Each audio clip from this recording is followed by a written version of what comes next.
नमस्कार। आज की इस वीडियो में हम बहुत ही सेंसिटिव मैटर की बात करेंगे कि क्या बर्थ चार्ट में डिवोर्स को देखा जा सकता है, तलाक को देखा जा सकता है। तो देखिए, बर्थ चार्ट में डिवोर्स को और सिर्फ मैरिज में आपके लड़ाई झगड़े होंगे उसको, या आपकी मैरिज विलम्ब से होगी उसको, सब चीज़ों को देखा जा सकता है और बहुत ही क्लियरली देखा जा सकता है। लेकिन जब भी हम प्रिडिक्शन करते हैं डिवोर्स को लेकर, या मैरिज में डिले हो रहा है उसको लेकर, या सिर्फ लड़ाई झगड़े होंगे या कुछ प्रॉब्लम रहेगी लेकिन स्टिल लोग अपनी मैरिज में रहेंगे, उन सब चीज़ों के बीच में एक बहुत फाइन लाइन होती है। लेकिन अगर आप अच्छे से चार्ट देखें तो आप बिल्कुल क्लियरली बता सकते हैं किसी को भी कि आपका 100% डिवोर्स होगा, या आपकी शादी होगी ही नहीं, या आपकी मैरिज विलम्ब होगी, या आप लड़ाई झगड़ा करेंगे, या कुछ किसी टाइप के एडजस्टमेंट करेंगे, या बच्चों की वजह से आप इस मैरिज में रहेंगे। ये सब कुछ बताया जा सकता है। अब देखिए, मैं आपको स्टेप बाय स्टेप बताती हूँ कि डिवोर्स को आप कैसे प्रिडिक्ट कर सकते हो या कैसे देख सकते हो एक बर्थ चार्ट में। कुछ बातों का बहुत ध्यान रखिएगा। सबसे पहली बात, जब भी कोई बर्थ चार्ट आता है डिवोर्स के लिए तो आपका ये जानना बहुत ज़्यादा ज़रूरी है कि वो मेल का चार्ट है या फीमेल का चार्ट है। यदि आप इस बात को नहीं जानते या इस बात को आप ध्यान नहीं रखते कि वो मेल का या फीमेल का चार्ट है तो आपकी प्रिडिक्शन गलत हो जाएंगे। ये बहुत ज़्यादा ज़रूरी है डिवोर्स की प्रिडिक्शन के लिए। फर्स्ट स्टेप वो क्यों ज़रूरी है? देखिए, कितनी भी कुंडली खराब हो मैरिज को लेके, लेकिन यदि लड़की का जुपिटर बहुत अच्छा है, गुरु की स्थिति बहुत अच्छी है, तो उसमें डिवोर्स नहीं हो सकता। इस वजह से ये बहुत ज़्यादा जानना जरूरी है कि मेल की कुंडली है कि फीमेल की कुंडली है। First thing. सेकंड बात, जब आप लगन चार्ट से ही आपको सब कुछ स्टार्ट करना है, लेकिन एंड में जब आपको लगता है कि यहाँ स्थिति बहुत ज़्यादा खराब है, पूरा D1 चार्ट में ही आपको पहले देखना है। जब आपको लगता है कि अब स्थिति बहुत खराब है तो आपको D9 जरूर देखना है डिवोर्स के लिए। बिना D9 देखे आप ये नहीं बता सकते कि डिवोर्स होगा, कब होगा और फिर क्या दूसरी मैरिज भी पॉसिबल है। तो D9 भी आप जरूर देखें। तो सबसे पहले स्टेप है कि आप देख लें कि मेल का चार्ट है या फीमेल का चार्ट है। उसके बाद सबसे पहले आपको 7th हाउस पे जाना है, जो कुंडली का 7th हाउस होता है, और उसमें जाकर आपको ये देखना है कि उसमें क्रूर ग्रह की राशि बैठी है या शुभ ग्रह की। अब क्रूर ग्रह की तो आप जानते ही हो, शनि हो गया, सूर्य हो गया, मंगल हो गया, तो ये क्रूर ग्रह की राशियां होती। ये फर्स्ट स्टेप है।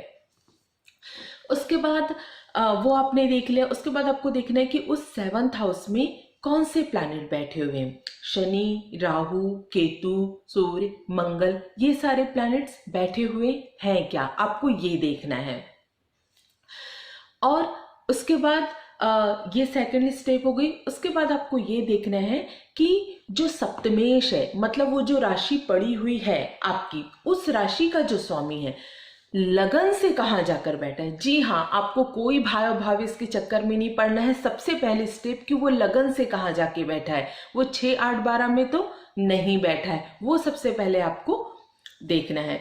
उसके बाद नेक्स्ट स्टेप आपको देखनी है वो जहां पर भी बैठा हो, क्या वो अगेन शनि, राहु, केतु, सूर्य या मंगल से क्या वो प्रभावित है। आपको फिर ये देखना है। तो आपने पहले सप्तम स्थान देख लिया, फिर आपने सप्तमेश देख लिया।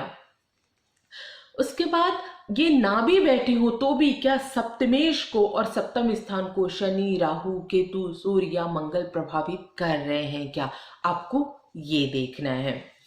उसके बाद जो वीनस है वो मेल के लिए और फीमेल के लिए, दोनों के लिए जो है वो मैरिज का कारक होता है, एक स्त्री कारक ग्रह है। तो हमको फिर वीनस की स्थिति देखनी है, और कि वीनस की क्या स्थिति, कहीं वीनस शनि, राहु, केतु, सूर्य, मंगल से तो प्रभावित नहीं है, ये देखना है। अच्छा, यहां पर अगर मेल की कुंडली है तो मेल की कुंडली में वीनस बहुत ज्यादा इंपॉर्टेंट रोल करता है, वीनस स्त्री जातक ग्रह भी है और मेल की कुंडली में उनकी वाइफ का भी कारक है। तो मेल की कुंडली में वीनस को बहुत ज़्यादा ध्यान से जो है उसकी स्थिति देखना बहुत ज़्यादा जरूरी है। अच्छा, यदि यही एक फीमेल की कुंडली होगी तो ये सारी स्टेप तो आप करोगे, लास्ट में आपको फीमेल की कुंडली में जुपिटर की स्थिति देखना बहुत ज्यादा जरूरी है, क्योंकि फीमेल की कुंडली में जो जुपिटर होता है वो उनके पति का कारक होता है। तो ये सारे स्टेप आप देखोगे। अच्छा, यहाँ कुछ ऐसे कंफ्यूजन हो रहा होगा, मैं आपको एक बता दूं। जैसे कुछ लोग बोलते हैं कि मंगल दोष की वजह से जो है वो हमारा विवाह नहीं रहा। तो मैं आपको एक चीज बता दूं, मंगल जो है उसकी वजह से मंगल दोष की वजह से एक आपके लड़ाई झगड़े पॉसिबल है। अगर सिर्फ मंगल आपके सप्तम को, सप्तमेश को प्रभावित कर रहा है तो उससे डिवोर्स नहीं हो सकता। मंगल की वजह से या मंगल दोष की वजह से सिर्फ लड़ाई झगड़े होंगे और मैरिज जो है वो सस्टेन करेगी, चलेगी आपकी मैरिज। तो मंगल को लेकर आपको डरने की कोई जरूरत नहीं है। यहाँ जो सेपरेशन देते हैं, जो डिवोर्स देते हैं, वो प्लैनेट है शनि, राहु और सूर्य। इन तीनों को देखना बहुत ज्यादा जरूरी हो जाता है कि इनका जो है वो दृष्टियां तो नहीं पड़ रही हैं, ये हमारी वीनस के साथ, सप्तमेश के साथ सप्तम भाव में तो नहीं बैठे हुए। ये जो तीन होते हैं ये मेजर रोल प्ले करते हैं डिवोर्स के लिए। उसके बाद ये सब आपने देख लिया, उसके बाद आपको D9 में जाना है। तो D9 में सबसे पहले आपको, चाहे मेल हो या फीमेल हो, आपको लगन देखना है कि D9 का जो लगन है उसमें कहीं क्रूर ग्रह तो नहीं बैठे हैं। क्योंकि आपको पता है जो भी क्रूर ग्रह बैठेंगे, शनि, राहु, केतु, सूर्य, मंगल, ये डायरेक्ट D9 के सप्तम स्थान को देखेंगे। तो सबसे पहले आपको वही देख लें। अगर क्रूर ग्रह वहां पे बैठ गए तो वैसे ही जो मैरिज लाइफ काफी डैमेज हो जाती है इन सब कंडीशंस के साथ। उसके बाद आपको वीनस की स्थिति भी देख लेनी है D9 में भी कि क्या स्थिति है। और अगर फीमेल का चार्ट है तो आपको जुपिटर की भी स्थिति देखनी है कि क्या स्थिति है जुपिटर की।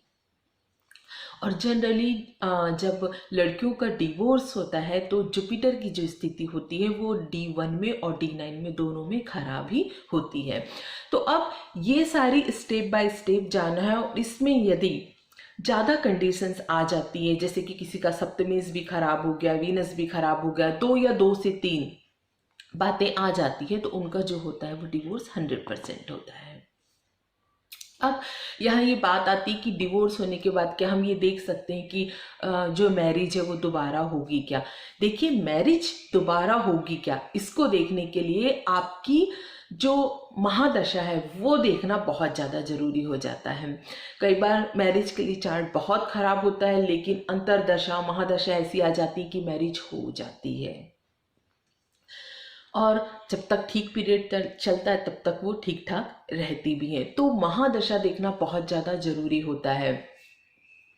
दूसरी बात ये कि यदि कुंडली बहुत ज़्यादा भी खराब हो, कई बार योग बहुत ज़्यादा खराब होते हैं, लेकिन आप बहुत लकी हो कि आपकी अगर महादशा सही टाइम पे अच्छी चल रही है तो मैरिज काफ़ी समय तक सस्टेन कर जाती है। तो यही एडवाइस होगी कि यदि आपके बर्थ चार्ट में अगर आप ये देख पाते हैं कि मैरिज लाइफ ठीक नहीं है तो आप उसी बंदा या बंदी से मैरिज कीजिए जिसका जो सप्तम स्थान है, जिसका मैरिज जो है वो काफ़ी स्ट्रांग हो। तो दोस्तों, मेरे साथ जुड़े रहने के लिए और ये वीडियो देखने के लिए आपको प्रेम पूर्वक धन्यवाद।